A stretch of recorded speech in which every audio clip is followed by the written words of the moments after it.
রংপুরের বদরগঞ্জ উপজেলার বিষ্ণুপুর ইউনিয়ন চান্দুপাড়া গ্রামে সেনাবাহিনীর অভিযানে বিপুল পরিমাণ ফেনসিডিল সহ একজনকে আটক করা হয়েছে। আটক ব্যক্তির নাম আব্দুল জলিল, পিতা মৃত শাহাবুদ্দিন, গ্রাম চান্দুপাড়া, ডাকঘর কচুবাড়ি, থানা বদরগঞ্জ, জেলা রংপুর।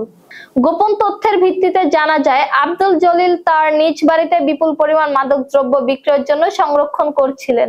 এ সময় বাংলাদেশ সেনাবাহিনীর 66 পদাতিক ডিভিশনের 72 পদাতিক ব্রিগেডের আওতাধীন অ্যাডহক 34 ইস্ট বেঙ্গল ইউনিটের লেফটেন্যান্ট নাজমুলের নেতৃত্বে একটি টহল দল বিশেষ অভিযান পরিচালনা করেন এবং তাকে আটক করেন।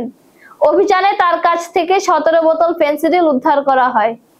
আটকের পর প্রাথমিক জিজ্ঞাসাবাদ শেষে তাকে আইনানুগ ব্যবস্থার জন্য সংশ্লিষ্ট থানায় হস্তান্তর করা হয়েছে।